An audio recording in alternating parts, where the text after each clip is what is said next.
Good afternoon, everyone, and welcome to Your Hour with APA Virginia, sponsored by the Berkeley Group.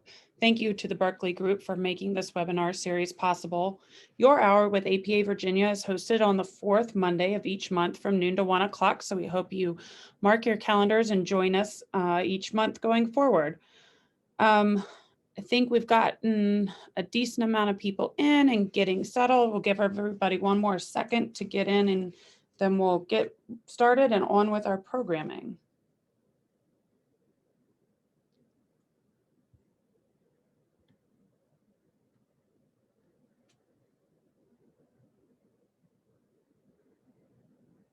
All right.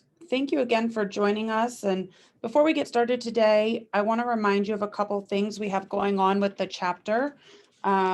If you previously attended and registered for the virtual conference that we had a couple weeks ago, all of our recordings of the sessions throughout that week are now available on apavirginia.com in our conference portal. If you did not attend the conference or register for the conference and would like to gain access to those recordings, you can contact APA Virginia staff and buy an all-access pass to access all of that educational material and CM credits, of which there are about 60 hours of programming and CM credits. We want to again just thank our sponsors and our partners that made that conference happen. We had a great turnout. We had over 100 individuals who joined us who said it was their first APA Virginia conference. So again, thank you to everyone who made that possible. We remind you to check in at virginia.planning.org to learn more about everything else going on with the chapter and learn more about our webinars moving forward. This month, our webinar does fall a week early due to the holiday, but we hope you'll mark your calendar for the fourth Monday of each month from noon to 1 o'clock next month, December 28th at noon. We look forward to seeing you all again. As a reminder, like all webinars, this one will be recorded and posted to our YouTube page. You can find all of our previous webinars posted here, all available for CM credits and watching them in a recorded form. So we encourage you to watch them or share them with a colleague or coworker.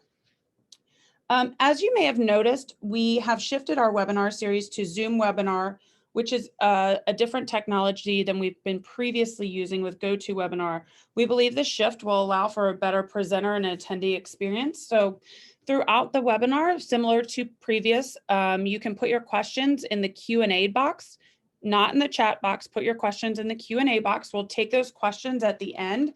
And a great addition to this software is that we can actually allow our attendees to unmute themselves and turn their cameras on and ask their questions in real time to the presenter. So it creates that extra level of engagement.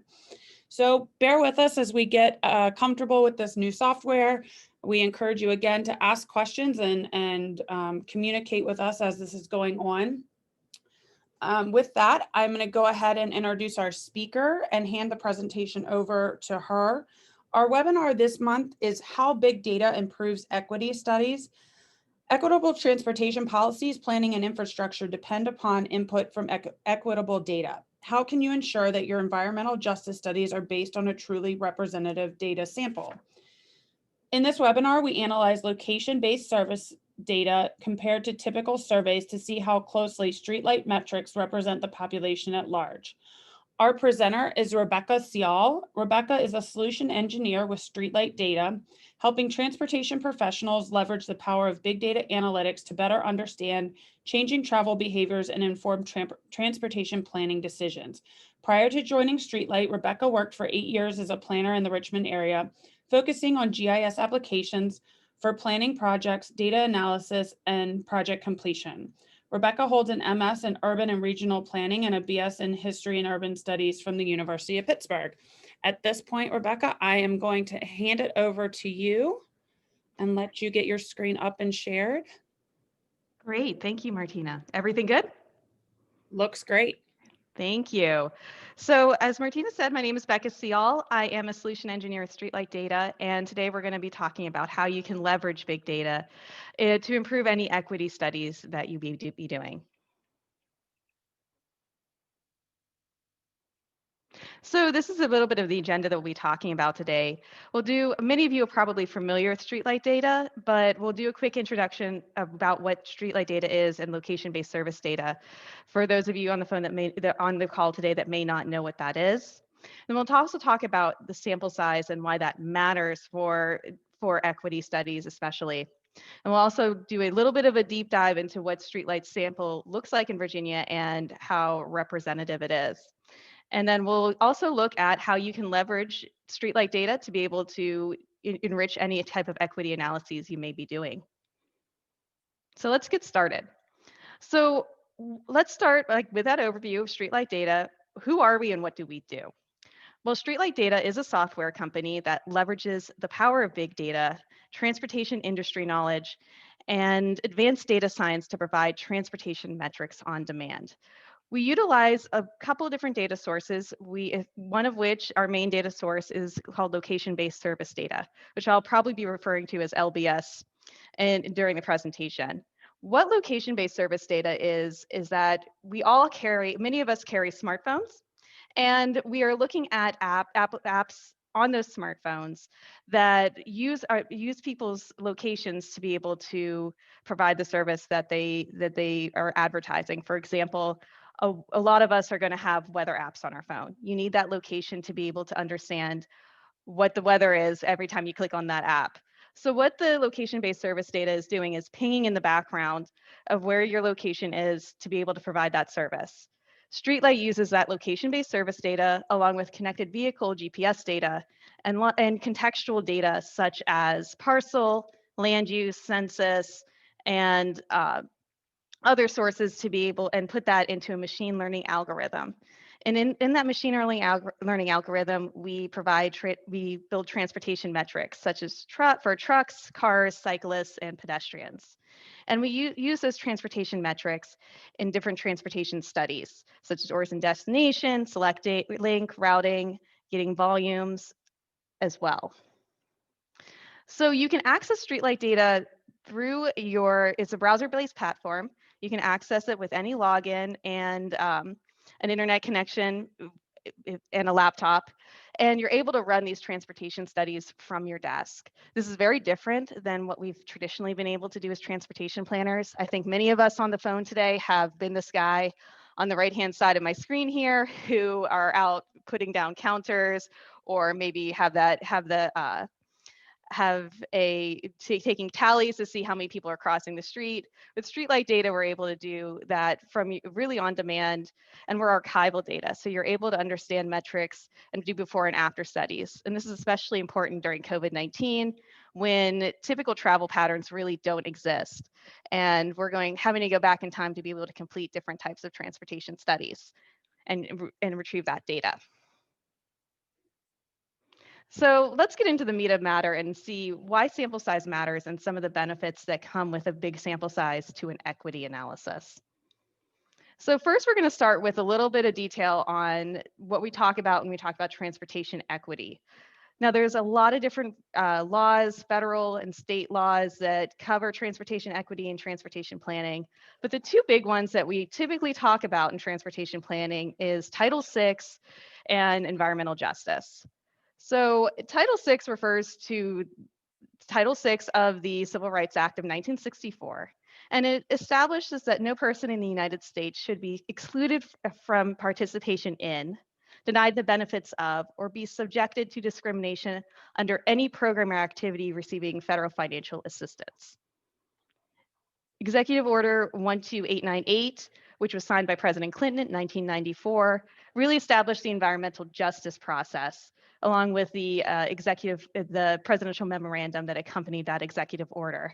And what that did is it further directed federal agencies to analyze the environmental effects, including human health, economic, and social effects of their proposed actions on minority and low-income communities. And through this memorandum, agencies like FHWA and FTA have been including environmental justice in their projects from the planning process to operations. Now, because of these two requirements, we really are, as planners, have to look and make sure that we are including all people when we do transportation studies, and that our transportation data is reflective of as much transportation behavior as we are able to represent. But the issue that occurred in the past is that we typically are using data that's collected from field counts, the census, household travel surveys, intercept onboard ridership surveys, and those data sources, while they've been the best that we've had recently to be able to meet these equity requirements in the transportation planning process, they come with some issues. They obviously are very expensive. Anybody who has been involved in those projects knows that they are very, very expensive to put people out in the field and do these types of surveys. They are also time intensive. As somebody who's done some of these surveys, I can tell you it's very early mornings and very long days to be able to capture this type of data. And it's because of those two things, it's very difficult to scale. So you have to balance the number of resources you have to do these types of projects with the ability to get out there and get as much data as possible. So they can be very difficult to scale to the entire region. You're typically limited to certain areas. And then also because of that, those issues of costs and time and scale, the representativeness of the data is often difficult because it's very difficult to get those samples from all block groups, all communities. As much as we try as planners, it can be very, very challenging to do that and very costly. Now, why does all of that matter? Well, what happens is as we take this traditional survey data, which has its limitations, we analyze the results, we put them into models, and then we make recommendations to prioritize transportation projects for funding. And the issue is that many studies have shown if you are undersampling certain populations, even though you do have a small sample from certain groups, their needs aren't really seen in the overall transportation planning process. And as a result, we make recommendations that tend to not meet the transportation needs and behaviors of these undersampled or groups that haven't been sampled at all. And it results in unequitable investment. And this process continues over and over again as we are trying to do the best that we can in meeting that equity need of transportation projects. Nobody really likes that this happens, but unfortunately it does. And it's a continuing struggle to be able to meet those needs with the tools that we have. So what does big data bring to the table that can help with these traditional surveys? Now, environmental justice surveys, as we said, environmental justice studies are traditionally rely very heavily on surveys, but big data really differs from that, and it's not there to necessarily completely replace traditional surveys, but it's meant to be another tool in the toolbox to help supplement a lot of these survey methods and be able to provide more data and a more complete picture. It's another tool in the toolbox. So what traditional surveys typically offer is data for some people on a few days, whereas big data is being passively collected 24 hours a day, 365 days a year. And so we're able to look at this data over lots of people for many days and all times. So an example of this is that whereas you can go to a transit station and be able to survey riders in an intercept survey for a couple of days during the peak periods, StreetLight data and big data sources are able to look at this data in a much more complete picture because we are collecting that data for over a large period of time. Oops, apologize. So what are we talking about when we're talking about the sample size, since we are collecting such a big sample size over this longer period of time? So StreetLight data has over 110 million usable devices in our current sample, which is about a third of the US adult population. And whenever we have those devices are producing trips. So going to a grocery store and back on one device would be a trip. And we're processing over 1 billion trips per month, typically. So a lot of data is coming out of these devices. And we're also talking about our project sample size. So with every project that you run in StreetLight data, you're able to understand what your sample size is based on the geography that you're looking at, as well as the dates that you choose. but you'll always receive your sample size with every analysis. But at the end of the day, what really matters and what we think about is that we have a huge sample size that just can't be scaled or measured in the same traditional ways, and really is able to supplement some behaviors that might have been unseen in other transportation methods or transportation survey methods. So we know that StreetLight has a huge sample size. How do we address representativeness in that sample? So what we do is we collect a sample that has a broad representation across all groups of the relevant population. So, and we'll talk a little bit more about how we source this data and what we look for when we source this data to make sure that the data is representative. We also try to get a sample that captures transportation behaviors, including some that might be missed by traditional survey samples that might be smaller and frequent from certain community groups. We really try to make sure that all transportation behaviors are going to be captured, as many transportation behaviors as possible are going to be captured within our sample. And then we normalize that sample to scale up and represent the whole, and expand that sample to represent the entire population who are making those trips. And we'll talk a little bit more about that in the following slides. So a question that we typically get at StreetLight when we talk about the data sources, location-based service data, and what that means and the implications of that is that people question how many people really own cell phones these days, and is it just people who are higher income, middle or higher income compared to lower income people? And what you're seeing here on the slide right now is results from the Pew Research 2019 cell phone ownership survey. And Pew Research has been doing this for a long time. They originally did it in 2011. And what they found is that smartphone ownership is really becoming critical to American life. There's a lot that you can only do on the internet. Internet access is becoming more and more important. As we've seen with the current health crisis right now, internet access is really be a lifeline for some people.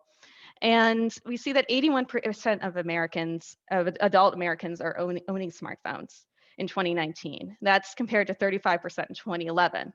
I'm one of those people that actually has gotten a smartphone since 2011. Originally, I did not have one because I couldn't afford it, but the market has changed. It's become cheaper to get a cell phone, to get a smartphone, and to have that data cost.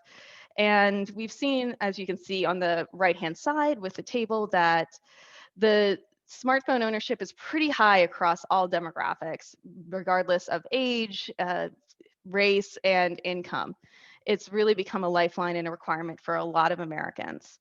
And we've also seen that, I think this is an interesting statistic, 17% of Americans may not have Wi-Fi or broadband access in their homes, but they're utilizing their smartphones to be able to access the internet. So that just gives you an idea of what a cell phone can be, and how the broad ownership that we're seeing today in the US compared to previous times, and how different that representation could be in that data pool. So I touched on this earlier, but what does StreetLight do to make sure that when we're sourcing our data, that we're getting the right LBS data for representation? So one thing that we look at is really, what is the sample share of the population? What percentage of the population are we getting when they're using the devices that are creating that sample size? We want to make sure that it's a large population, that we're not just getting a very small sliver of the population. In terms of income, we want to make sure that the incomes of the device users match the income distribution of the residents. So if we're looking at a mixed income community, we want to make sure that those percentages are roughly the same for the device users. We don't want them to skew very low or very high. We want them to be matching that population as much as possible. The last thing that we're doing is in terms of behavior.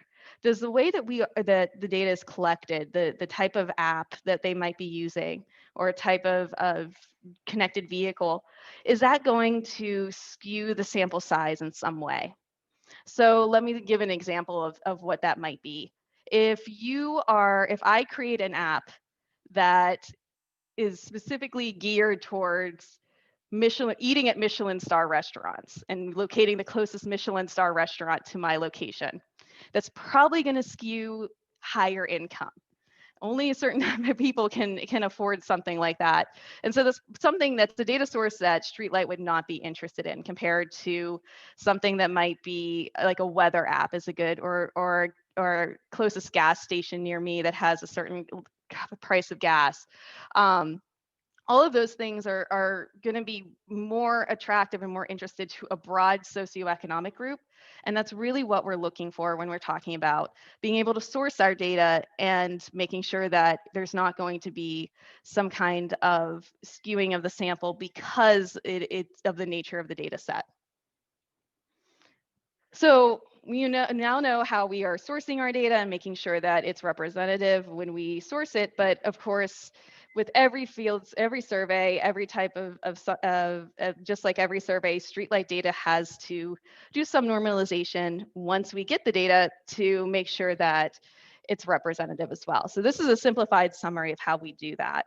So the first thing we do is we look at population adjustments. And that's based on how many devices in our sample live on its home block versus the actual population of that block. And I'll give an example of that to kind of clarify in a second. It's a little confusing. But the second thing we do is we also do IoT counter normalization. We use over 10,000 permanent loop counters that are embedded across infrastructure in the US, different roadways, urban, rural, to be able to include that normalization as well in our volume metrics and ADT. So that's probably pretty straightforward to many of you who are familiar with transportation planning. And we also do other things just to make sure that the data is good. So like we make sure that there aren't any major fluctuations or shifts from our data suppliers. We make sure that we look at the weather in the particular areas. We look at roadway types, the seasons, and other things to make sure that to normalize that data as well. And we do that every month when we receive data from our suppliers, and do that process all over again to make sure that we are normalizing in a representative way. Now, I know we talked about population adjustments, so I'll give an example of what I meant when I talked about the number of devices that live on in a particular block versus the population. So let's take Becca's block, my block. I live in a block with 10 devices that are in StreetLight sample. But we know from the census that 100 people live on that block. So my block has a weight of 10 for that reason. Now let's say Jim's block. Jim there are also 10 devices in StreetLight sample that are living in Jim's block, but we know from the census that 120 people live on that block. So Jim's block has a weight of 12. So that's really how it gives you an example of how we are really normalizing that data to be able to be representative with that population. So let's talk a little bit more about Virginia itself and what the sample looks like in Virginia and how representative it is there. So first, I'm going to talk a lot about penetration rates. And what does that mean? So a penetration rate is literally looking at what is the percentage of the adult population that is included within StreetLight sample in a simplified way. So you can see that Virginia's statewide penetration rate is about 9.4%. And that's of the adult population. We don't collect any type of data on children. So on the x-axis, you can see the percentage of the penetration by census tract. And on the y-axis, you can see the number of tracts that are included. And what you see is that there's of the over 1,900 tracts in census tracts in the state of Virginia, about 90% of the tracts have a penetration rate between 6 and 20%. They're really tightly correlated with that percentage, and you can see in this bar graph here what that looks like. You don't see a lot of skewing to the high end. You don't see a lot of skewing to the low end. It's really tightly correlated, which is great. It's a very consistent sample. Now, what does it look like by average tract by income? So you can see on the x-axis we have the income bins, the average income base categories down there. And on the y-axis, we're looking at the percentage of the penetration rate. And what you see is that they're pretty consistent across all these different incomes. You have it a little lower at the very low end for under $20,000 of household income versus the very high income, but most of it is skewing towards the middle. And even in those extremes, there's only about a percentage and some change difference between those tracks and the statewide penetration rate. So it stays pretty consistent throughout the incomes. Now let's look at race. So these graphs are set up in a similar way as the income, with the x-axis showing the population, or the population by census tract, the percentage of that race within its census tract, and then the penetration rate. And you can see between African Americans and whites that it's a pretty consistent sample once again, with very close, maybe only percentage difference or percentages of change from that statewide penetration rate average. And we see that again with Asians, very, very consistent, along with Hispanics, where you see some that are a few tracks that are very high, have a very high Hispanic population that may be a little bit lower, but those are, in this grand scheme of things, there are 1,900 tracks within the state of Virginia, so that accounts for very few tracks within Virginia itself. So let's look at the sample by age. And this is interesting, is that it once again stays pretty consistent with that average penetration rate across the different ages between 20 and 55. We do see a little bit of a dip in the over 55 population, which matches a little bit lower Pew Research survey ownership that they saw with smartphones. So that is pretty consistent with overall over 55 ownership, but it's not that much lower. And we definitely try to normalize against that to make sure that it's still representing some of the over 55 transportation patterns. So how does StreetLight data compare to a traditional household survey? Since this is Virginia centric, I thought I would actually look at something in another state, Florida, so I didn't have to pick on anyone in Virginia. But what we see is that it's really, StreetLight is, the sample size, especially with income, is much more similar than the rates of penetration rates are much more similar than something like the Southeast Florida household travel survey. As you can see with the Southeast Florida travel survey, that's the areas of Miami-Dade, Palm Beach, and Broward County. This is a great household survey. It's a really good, high quality survey. But you can see that the penetration rates are, the percentage is significantly lower than something like StreetLight, where you're getting anywhere from 6 to 20% in certain tracks. Here you're getting maybe less than 1% typically for a lot of these groups. And you can see that the income is about 3.2. The lowest one is 3.2 times. The highest income rate is about 3.2 times more than that less than 25K, which is very low income compared to kind of a medium. If we're considering 75K, probably a medium income rather than the super, super wealthy. So you're seeing a big difference in income representation within the survey itself. Not to pick on Florida, this is a great survey, but it's just inherent to some of the traditional surveys that this sometimes happens. So now that we've looked at StreetLight data and we've seen what it can do for what this sample looks like, how representative it is, how do we use StreetLight data for an equity analysis? How do we actually use it in the field to supplement some of these surveys and to look at different equity issues? So we'll look at a couple of different things. We'll talk about, first of all, supplementing surveys. That's a very common use case in how our data is used. But we'll also look at shifts in transportation patterns. Because surveys obviously take a long time to do and are very expensive, this is a great way of using StreetLight in between surveys to be able to capture very sudden or different changes in a community at a very cost-effective way. We can also look at commuting patterns. I think that something we've seen even before the pandemic is that commuting patterns have been changing rapidly. We've seen a lot of shifts for different groups into the suburbs from the urban core, and we'll talk a little bit more about how we can look at that. And we'll also look at access to necessary services. So using StreetLight, we're able to look at things at a spatial granularity that really hasn't existed before. So I'll show you an example of how you can look at access to different, basically what I call necessary community services, such as grocery stores or hospitals, and be able to look at what the access looks like between different census block groups.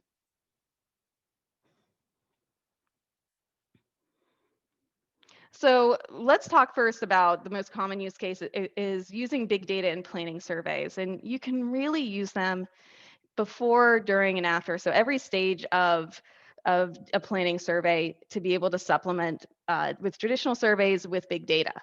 The first is that you can really look and start planning out, look at the existing transportation patterns to be able to plan out and design your survey and public outreach efforts to try to make it as representative as possible.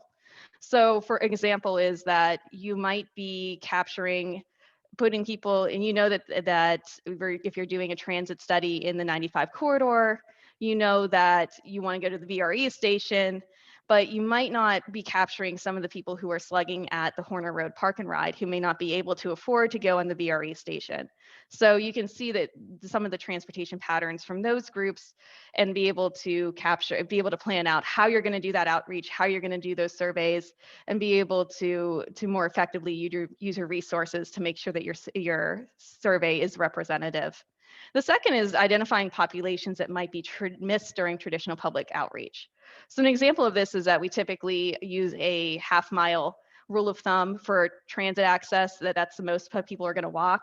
Unfortunately, that is not always the case. Some people will walk a little bit further if that's the only access they might have to a transit route, or it's a transit route that gives them particular access to something. So you might miss that population and not include them in the survey when they are definitely going to be benefiting and need that type of service. So that's one example of being able to identify those populations, but there's many other examples as well. Now, during the survey, this is pretty straightforward, is being able to supplement any traditional survey data for undersampled populations. So if you have block groups or communities or environmental justice focus areas that may not have, where you might have undersampled or have no sample at all, you can still run an analysis using StreetLight data to be able to see what their typical travel patterns are, weekday versus weekend, and some other things as well to be able to look at that and make sure that they're still included within the survey itself. And then once the survey is done, you can actually validate any expansion factors that you used within your survey itself and analyze any changes over time. So we'll look at an example of this that I looked at during the pandemic in Richmond, but you can look at maybe changing patterns that might not have been captured in the household travel survey to make sure that you're still able to meet some of our most vulnerable community needs. So the one way to use this is to supplement a household or onboard travel surveys, really using an origin destination analysis. And what that does is you're able to import into our StreetLight Insight platform the geographies that you're looking for to be able to run an origin destination analysis really at a regional level. So if you wanted to include TAZs or census block groups or census tracts, you're really able to upload that and be able to run that analysis at that regional level to get a very robust look at transportation patterns within your community. You can also customize if you are really interested in just looking at equity focus areas, environmental justice focus areas, and what are their transportation patterns. You can just select those areas to be able to focus specifically on them and their needs and be able to supplement your survey that way to make sure that they are represented and that they are included in the study. And another thing that I think is interesting that StreetLight can provide is identifying the trip purpose. So what StreetLight does is that it looks at the home and work locations and identifies whether it's a home location or a work location, and it assigns a trip purpose that way. So you can see if from a particular block group, environmental justice focus area, are trips to the downtown area more of a work trip, or are they for errands? StreetLight can provide 3 different trip purposes: homebound work, homebound other, and non-homebound. So you're able to differentiate those and see what those patterns are and what those transportation needs would be. And you can also capture travel behaviors for different times of day and months. So if you wanted to look specifically at uh, summer versus fall in Virginia Beach, where you're going to have a lot of tourist activity compared in the summertime compared to the fall and winter, and their transportation needs will most likely be different. You can look at that as well. It's much more. It's not capturing just a single day. It's capturing data over time, so you can include that in any type of survey that you might be doing. So I mentioned accounting for change in transportation patterns. This is analysis I ran just out of curiosity. Since travel surveys are often so costly, it's very hard to do them consistently over time. It's very hard to do them very quickly if there are changes within the community. So example of this is if a new employer moved into town, or there was a new residential development that might be changing transportation patterns. You usually have to wait until the MPO or whoever has funding to be able to understand what those dynamics are and what the differences are. But with big data, you're able to look at that much faster. We typically have about 4 to 6 week latency on our data. So you're able to access that data much more quickly and be able to utilize it in your transportation projects and be able to answer questions much faster. So with this, I was really interested in seeing some of our more vulnerable populations within Richmond, Virginia, and what did their transportation patterns, how did that change during the lockdowns in April and May? And how can we as transportation planners better meet their needs and make sure that they can get from point A to point B? Because many of these people, they don't have high car ownership. It's very difficult for them to just jump in the car and be able to get someplace. So what I looked at is that on the right-hand side, you can see in blue, Gilpin Court. It is a low-income minority community with low car ownership. So it's definitely one of the environmental justice focus areas that Richmond TPO identified in their Title VI plan. And what you're seeing in the yellow and the gray are the OD analysis that I ran, looking at census block groups in Richmond. And what you see in that bright yellow there is really the number one destination that we saw is that bright yellow census block group is where a lot of essential businesses are. So we're talking about a hardware store, a grocery store. There's a lot of things that people there need to access. And what I was able to do on the left-hand side is you see the time of day distribution. So the percentage of total trips in that day by hour going to and from Gilpin Court. So we can look and reflect on basically what are their transportation needs? Are they following the typical peak periods that of early morning spike versus evening spike? But what we're seeing is that that's not the case, that it's really over time looking at you see a spike in maybe the afternoon, the late evening, but you're not seeing those major spikes. So any transit that might be focused around peak period travel might not meet the needs of the community in Gilpin Court. So another thing I like to look at is commuting and access to work.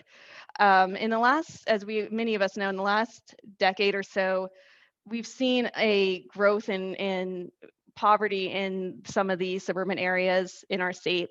And as cost of living in urban areas where many people live because they had access to transit, it's just become unaffordable for some low income people. And so they've moved to the suburbs for a better cost of living, but that comes with less access to some places, especially to work if they work in some of the urban areas or other parts of the city. And what I wanted to see with big data is how do we meet that? How do we see that need? How do we understand that? And so what we can do with StreetLight data is to understand basically where are the home and work locations matching up so that we can understand that and maybe meet that need with transit or ride share or something like that. So what I did is I ran a home and work location analysis on a census tract that was identified in the Richmond TPO Title VI plan as a low income and low car ownership tract. You can see in yellow just south of Chester in Chesterfield County in Virginia.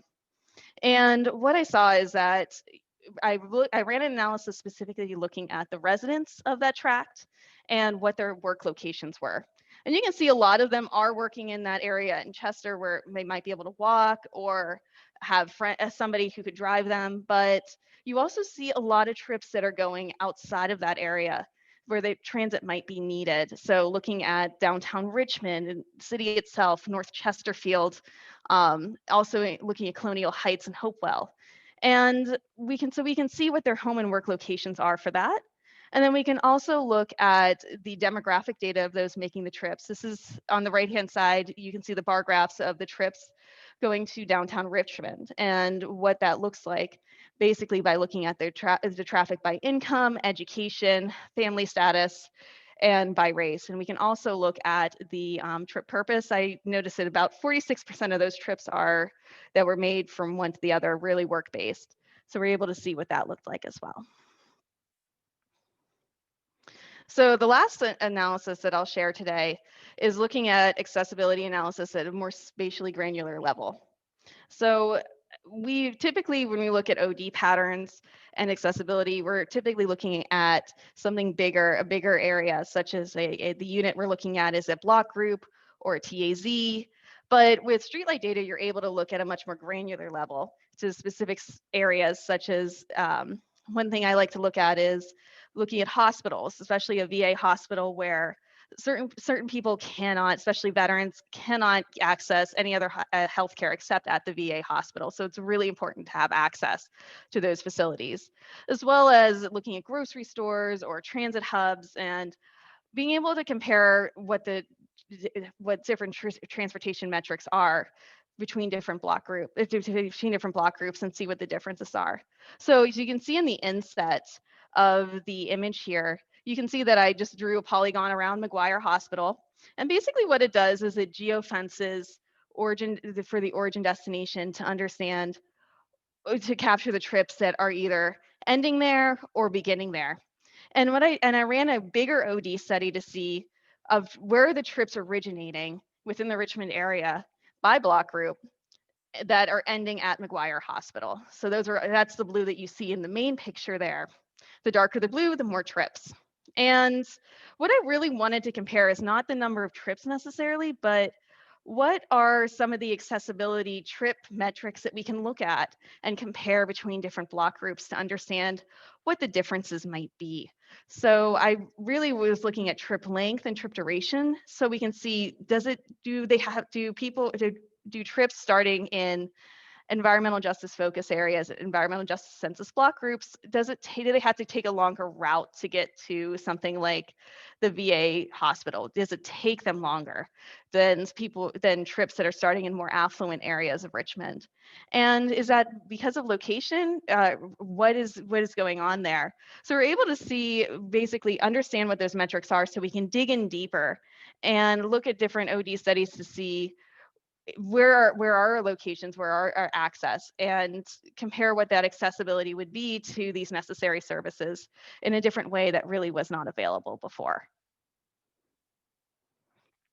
So in conclusion, I just want to say that transportation equity is really meant, and what it means is that we should all be equally sharing the benefits and the costs of transportation projects, and that everything should be distributed equally. And big data can really help with that and be able to offer a more robust and representative sample to augment any traditional methods where some of our community members might be missed.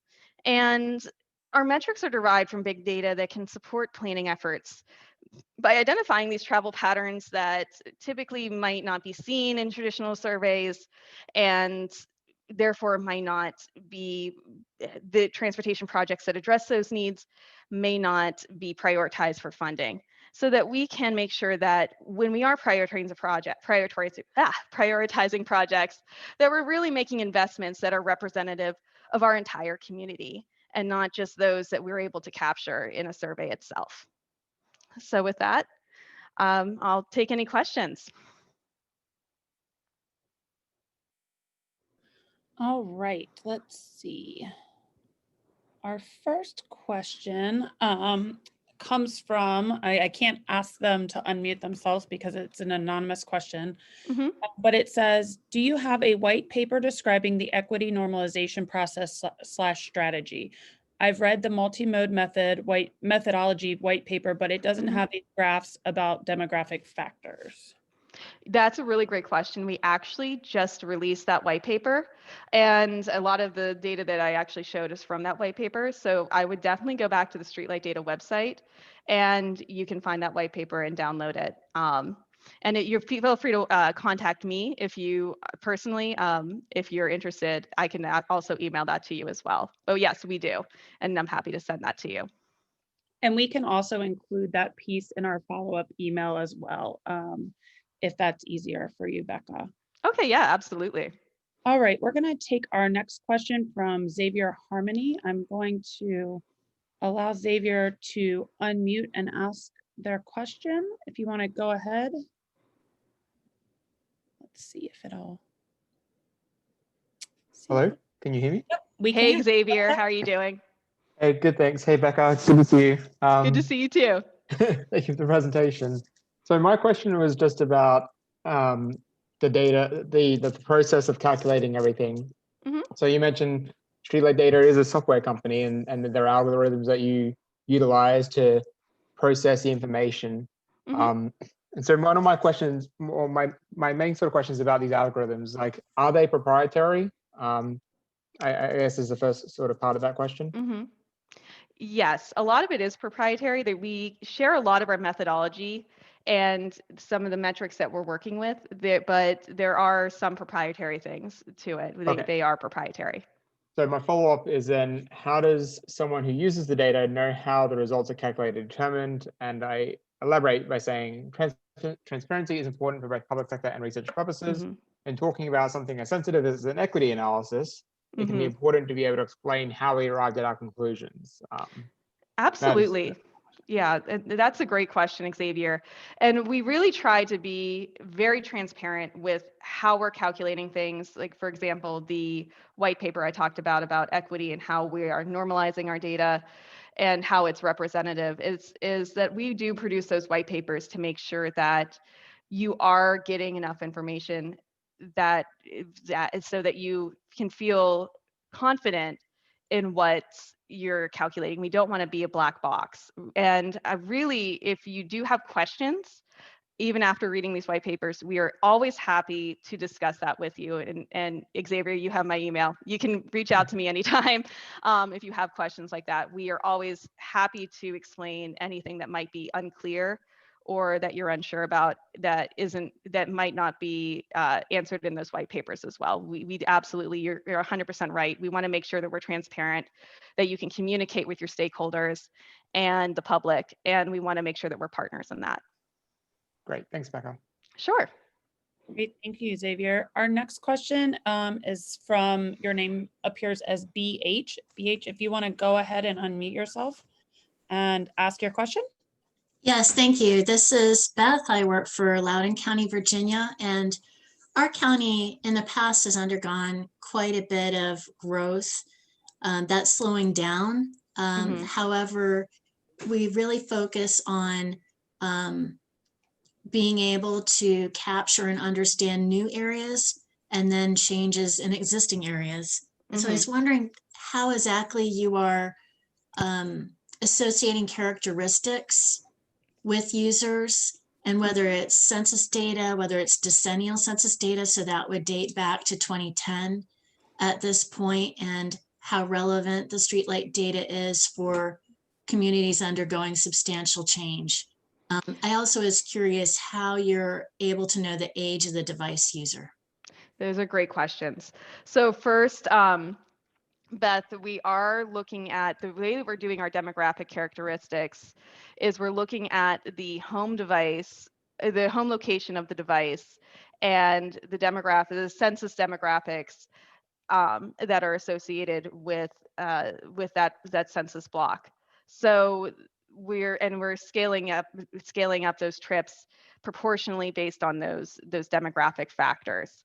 And the source of the census that we're using for some of those demographic factors can vary. it really depends, and as some of it is decennial census, some of it is ACS, and I'm happy to talk to you a little bit. It's also in our data and methodology, which I can add to the list of things that we can include in the follow-up as well.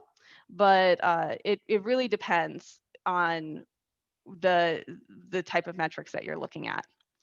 The second thing is that when we're looking at the age of the users, we're really looking at what are the average ages within the census tracts. It's an estimation. We don't collect individual data on individuals because we don't get that data from our providers. What we're looking at are estimations based on the census tracts that these devices are living in.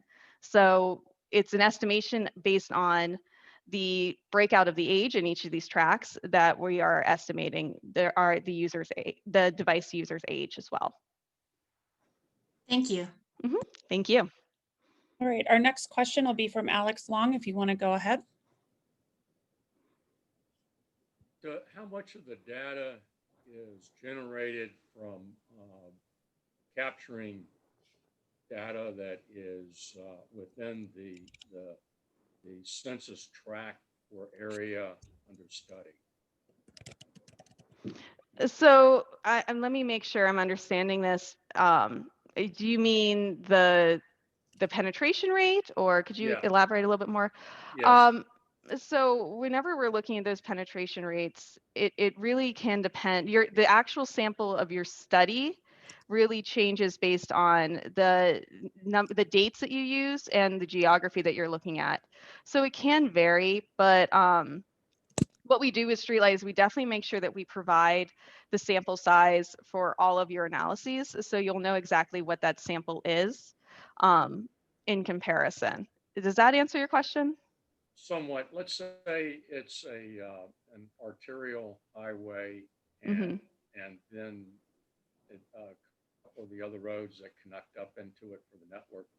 Do you have devices which capture that certain sections of that transportation network?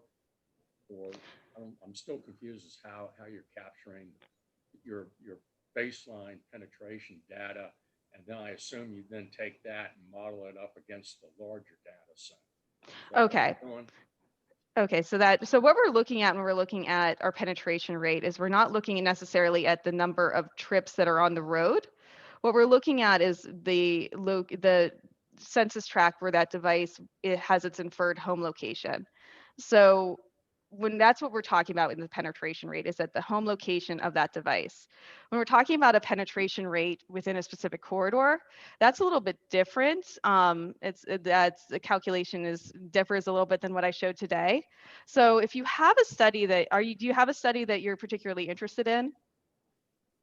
Understanding the penetration Just rate? looking at it in the abstract, I also use Site to Do Business from Esri. And obviously they have their own logarithms that they take the baseline data from census and twick it on up. And that today I can get 2024 projections. Okay, so StreetLight is not, we are actually archival data. So we're not actually doing any type of forecasting or projections. We're just looking at the location-based service data and all the other attributes that I mentioned in the presentation, and looking at it historically.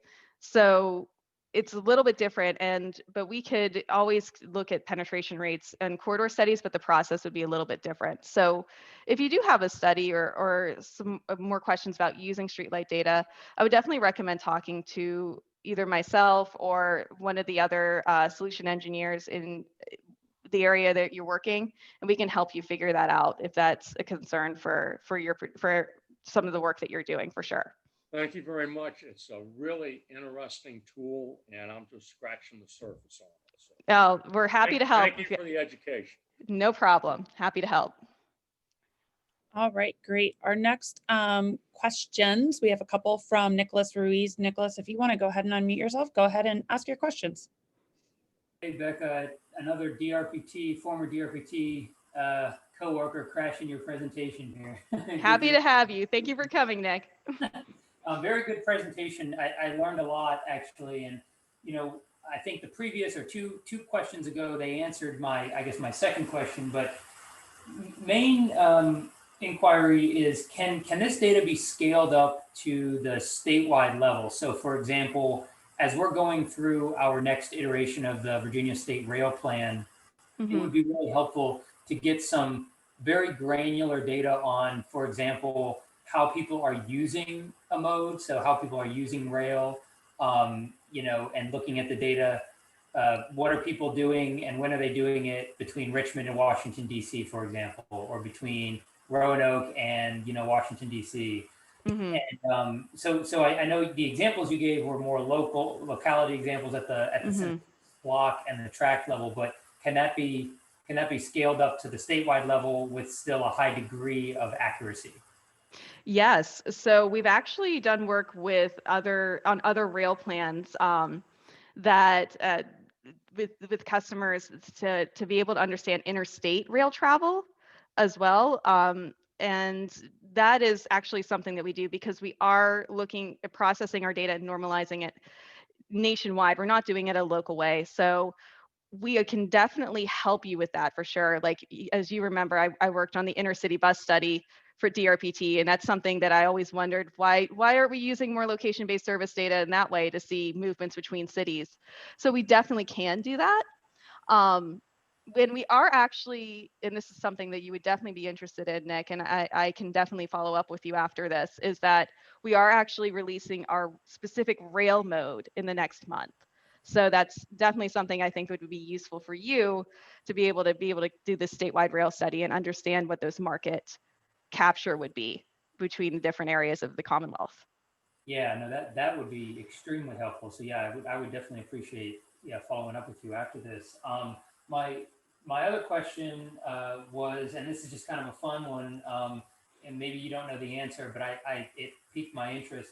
Why do you think the penetration rate drops as you start to go into the higher incomes? You would think with the higher penetration rate of smartphones with higher income adults, you would see a higher penetration rate, right? So why did it kind of taper off at the 90, 95 and 100,000 and above income? You know what? I'm not 100% sure. There are definitely some data scientists at StreetLight who are much more capable of answering that question than I am. It could be for a variety of different things. Typically, like very high income tracts may have a lower population because we assume and that might affect our penetration rate. There are a lot of things that I could guess on, but to be honest with you, I can definitely follow up with some of our data science team and see what that looks like and why that might be occurring. But I'm not 100% sure, but it's a good question. No, thanks for that. I just, reason I ask it is because demographically, a lot of our rail users are actually in that higher income bracket. And so, and this is intercity and also VRE commuter rail as well. So, being able to accurately capture the movement of those people is super helpful for our next planning process, our rail planning process. Great. That's good to know. And we'll definitely follow up on that and talk a little bit more. All right, well, we are right at our hour. And just as a reminder, this webinar is recorded and it will be posted to our YouTube page in the next 24 hours. And all attendees will get a follow-up email with a link to that posting, as well as any of the materials that Becca can provide us with. So we'll work with her to get some of those materials that each of you have requested. So thank you again, Becca, for joining us and sharing this information. Also, again, thank you to the Berkeley Group for making this possible. Becca, do you have any closing words for us before we wrap up? I just want to thank everybody, especially my old DRPT coworkers. It's great to hear from you. And I just hope that this provided a lot of good information about how we can better our planning processes using big data and make sure that we are including all of our community members and especially all of the citizens of the Commonwealth of Virginia within the planning process itself. All right, well, wonderful. And thank you again. And we look forward to seeing everybody on December 28th. Thanks so much. See you next month.